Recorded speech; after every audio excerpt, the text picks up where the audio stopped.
Assalamualaikum warahmatullahi wabarakatuh.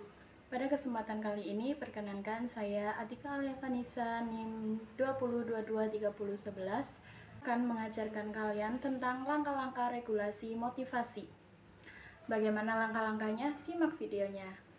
Jadi, pada langkah-langkah regulasi motivasi ini ada beberapa tahapan. Yang Ibu cantumkan di sini ada 5 tahapan.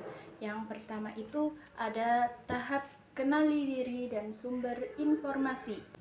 Cara melakukan pada tahap pertama yaitu tahap kenali diri dan sumber informasi, yaitu dengan cara menanyakan pada diri sendiri apa yang membuatku bersemangat. Jadi kita itu harus mengetahui hal apa atau motivasi apa yang membuat kita itu bisa bersemangat. Cara selanjutnya yaitu dengan mengenali nilai, minat, dan tujuan hidupmu.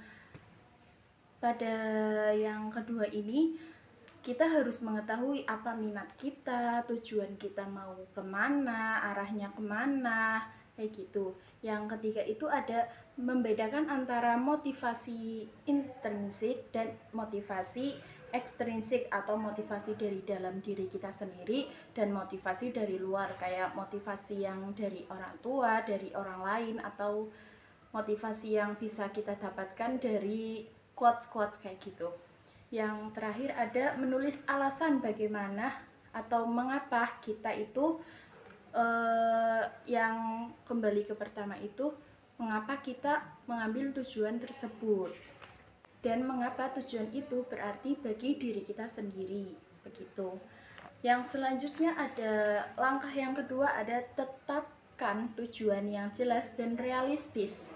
Di sini Ibu mencantumkan 3 cara melakukan ini, melakukan tujuan yang kedua. Yang pertama itu kita harus menggunakan metode SMART. Metode SMART itu seperti spesifik, measurable, achievable, relevant, dan time bound. Yang kedua itu ada memecahkan tujuan besar menjadi langkah kecil. Semisal kita mempunyai tujuan yang besar, itu tujuan besar itu kita harus memikirkannya atau bisa menggunakan dengan langkah kecil, kayak gitu intinya. Yang terakhir itu harus menulis tujuanmu secara konkret dan letakkan di tempat yang mudah dilihat. Kayak semisal di tempat tidur kita menulis catatan-catatan kecil di kertas kecil, ditempelin kayak gitu. Jadi kita selalu ingat apa tujuan hidup kita. Yang ketiga itu ada atur dan jaga motivasi setiap hari. Untuk melakukan ini, kita harus melakukan 4 tahapan. Yang pertama ada membuat rutinitas dan jadwal yang teratur. Jadi kita itu setiap hari harus tahu kita mau ngapain, jam segini harus ngapain, kayak gitu. Yang kedua itu harus memulai dari hal kecil tapi konsisten. Yang ketiga ada memberikan reward atau hadiah untuk setiap kemajuan. Jadi untuk kayak setiap apa yang kita dapatkan, sekecil apapun itu, kita harus mengapresiasikan diri kita sendiri, kayak gitu. Yang terakhir ada keliling diri dengan orang-orang positif yang mendukungmu. Jadi kita itu harus memilih, kayak misal kita memilih teman-teman yang positif, teman-teman yang baik, teman-teman yang bisa mengajak kita ke arah yang lebih benar. Dan ingat kenapa kamu harus memulai itu semua.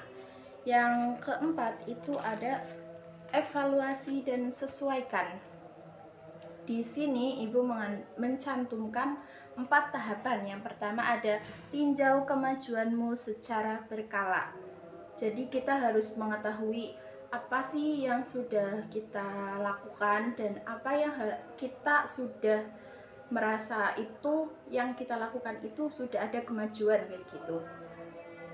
Yang kedua ada tanyakan pada diri sendiri apa yang sudah baik, kayak hal-hal apa yang sudah merasa diri kita itu baik. Yang ketiga sesuaikan strategi atau rencana jika diperlukan. Yang keempat jangan takut untuk memulai ulang. Jadi tidak apa-apa jika prosesnya itu tidak sempurna, yang penting jangan berhenti. Yang terakhir itu ada pertahankan dan terus kembangkan diri. Yang di sini Ibu mencantumkan ada tiga tahapan. Yang pertama ada terus belajar dan keluar dari zona nyaman. Yang kedua, rayakan pencapaianmu sekecil apapun itu. Yang ketiga ada memiliki visi jangka panjang dan tetap berkomitmen. Mungkin itu saja yang dapat Ibu sampaikan mengenai langkah-langkah regulasi motivasi. Kurang lebihnya mohon maaf. Wassalamualaikum warahmatullahi wabarakatuh.